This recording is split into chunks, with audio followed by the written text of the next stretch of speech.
جیسے ہی ایک عوامی جلسے میں یہ بات کہی گئی کہ ایک قانون ایک گھر چلا سکتا ہے، اسی طرح ایک ملک کو ایک قانون چلا سکتا ہے، اس کے بعد پورے ملک میں ایک چرچا اور ایک بحث چھڑ گئی۔ یکساں civil code, common civil code لانا چاہیے اور وہ لاگو ہونا چاہیے۔ یکساں سول کوڈ کے سلسلے میں جو ہندوستان کا دستور ہدایت دیتا ہے وہ صرف اس قدر سفارش ہے کہ اگر حکومت اس کا ڈرافٹ تیار کر کے قانون لانا چاہے تو لائے۔ آزادی کے بعد سے اب تک اس پر عمل نہیں ہو سکا۔ یکساں سول کوڈ کے بارے میں قاری محمد طیب صاحب رحمۃ اللہ علیہ فرماتے تھے کہ یہ ایک ایسا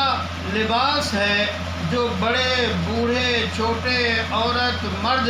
سب کے لیے تیار کیا گیا ہو۔ ظاہر ہے کہ ایسا کوئی لباس نہیں ہوتا، کارگر نہیں ہوتا۔ محترم مولانا ابو الحسن علی ندوی یکساں سول کوڈ کے بارے میں کہتے ہیں کہ یکساں سول کوڈ کی بنیاد پہ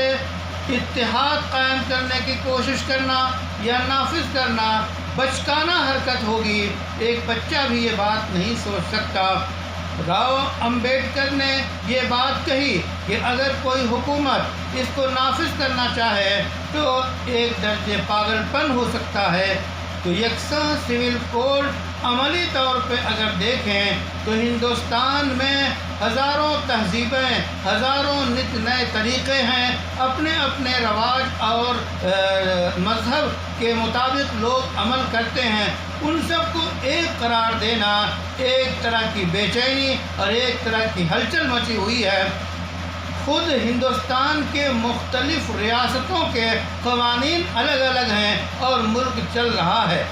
ایسے موقع پر یکساں سول کوڈ کی مخالفت میں جن لوگوں نے قدم اٹھایا ہے، لا کمیشن نے رائے مانگ لی، آل انڈیا مسلم پرسنل لا بورڈ اور دینی تنظیموں نے مسلمانوں سے اپیل کر دی کہ وہ اپنی رائے اس کے خلاف درج کرائیں اور اس کے طریقے بتائیں۔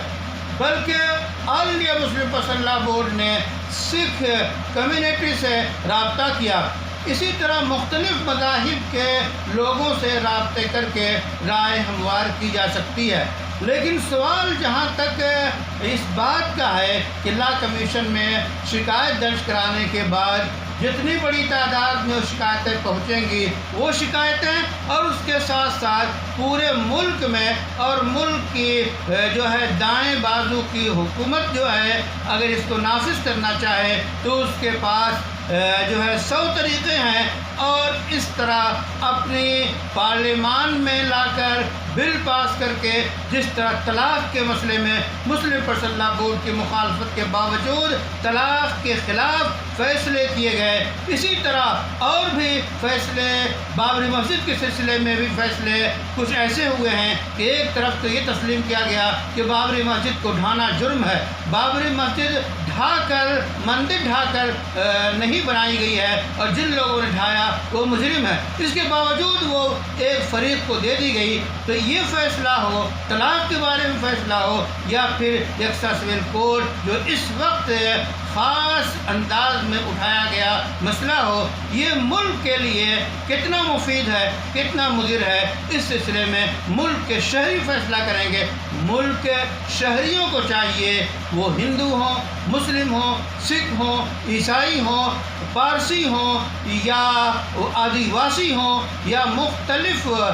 قبائلی ہوں، ان سب کے قوانین الگ الگ ہیں۔ ان کو اپنے قوانین کے تحفظ کے لیے اپنے شہری حقوق کا استعمال کرنا ضروری ہوگا تاکہ دفعہ 25 کے تحت اور دیگر دفعات کے تحت جو اپنے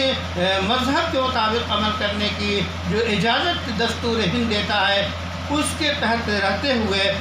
تمام ہندوستانی شہریوں کو ہندوستان کے دستور اور آئین کے مطابق اپنی ایسی بلند آواز اٹھانی چاہیے کہ جمہوریت